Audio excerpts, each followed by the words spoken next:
great joy, joy for all the nations, for today is born our Savior Christ the Lord. Alleluia,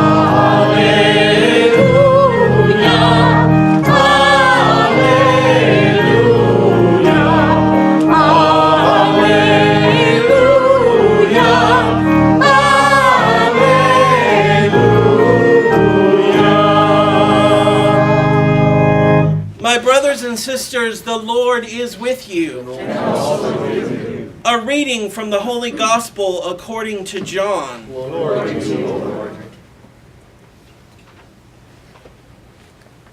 In the beginning was the Word, and the Word was with God, and the Word was God. He was in the beginning with God. All things came to be through him, and without him nothing came to be. What came to be through him was life, and this life was the light of the human race. The light shines in the darkness, and the darkness has not overcome it. A man named John was sent from God. He came for testimony, to testify to the light, so that all might believe through him. He was not the light, but came to testify to the light. The true light, which enlightens everyone, was coming into the world. He was in the world, and the world came to be through him, but the world did not know him. He came to what was his own, but his own people did not accept him. But to those who did accept him, he gave power to become children of God. To those who believe in his name, who were born not by natural generation, nor by human choice, nor by a man's decision, but of God. My brothers and sisters, this is the good news, the gospel of our salvation. Praise to you, Lord Jesus Christ.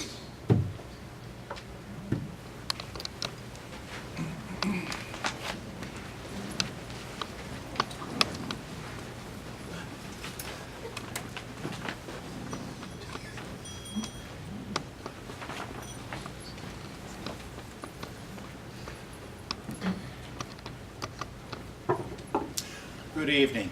Good evening. And Merry Christmas to all of you. Merry Christmas. There was a bit of a change tonight. Usually on these evenings, especially Christmas Eve, we're used to listening to the gospel story as we find in the beginning of the gospel according to St. Luke. Mary and Joseph going to Bethlehem. They didn't make reservations, and the inn was filled, and that whole story. And it's a cute story. It's a story that we've heard over and over and over again. And as we were preparing for tonight, Father Joe and I had a discussion, and he said, should we read the Gospel according to John, which is really for tomorrow morning? And I said, we should, because we don't hear that often enough. And so what we have here is the difference between a story that tells us how Joseph and Mary got from Nazareth, way up in the north, to Bethlehem, way down in the south, and why. I mean, it's not like I go grandpa, and we go visit over the river and through the woods. That didn't happen those days. This was a trek that took a good week and a half. But what we have in John is not a story. It's theology. It's the base of our faith. And every once in a while, we need to put the story aside to listen to our theology, to listen to our faith, the basis of our faith. And that basis is the incarnation. And tonight we celebrate the fact that God became one of us. 9 months ago in March, we celebrated the Annunciation. And we celebrated the fact that the angel Gabriel went to Mary and revealed to her that she was to become the mother of the Savior. And with that annunciation, with that pronouncement, that invitation that Gabriel gave to Mary, we begin the story of our salvation. Now, that story didn't happen just with the Annunciation. That story began way back when God tapped Abraham on the shoulder and said, "Follow me, and I will show you a land flowing with milk and honey, and you will become the father of many nations." And so, from that point on, we see throughout the Old Testament how God governs these people, works with these people, molds these people into a people that would be ready to become the womb through which Jesus would be born. One theologian, a Scottish theologian, Torrance is his last name, Thomas Torrance, wrote an article called "Israel, the Womb of Jesus," the womb of the Christ.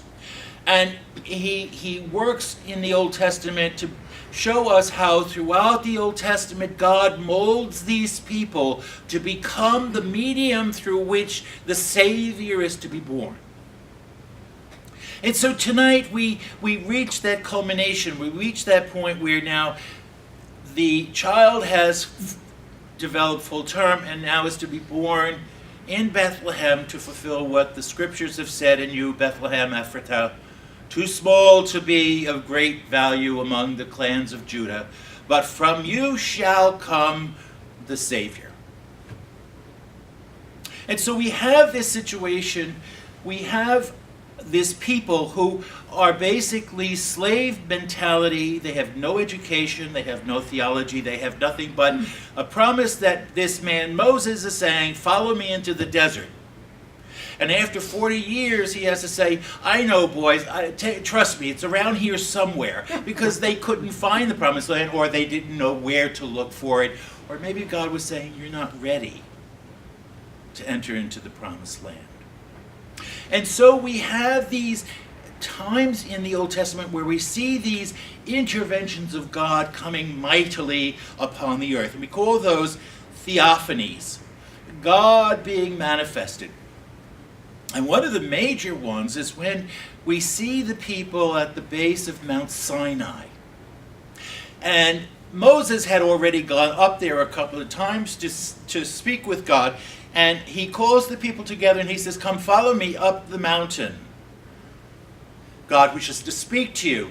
And the mountain is trembling and there's thunder and lightning and clouds and all this stuff going on. And the people are saying, "Oh no, I ain't going up on that mountain. You go, you talk to God, and you come back and tell us what he wants us to hear." And so we see Moses going up into the cloud. And there he converses with God, and there he is given the 10 Commandments. "This is the way you are to rule my people."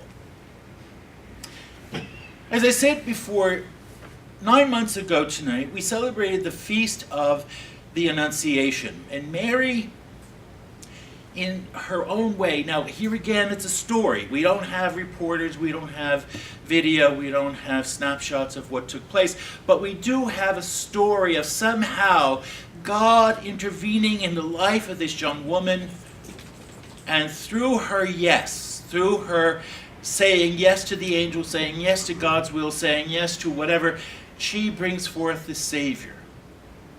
She becomes the one through whom God is to fulfill his promise.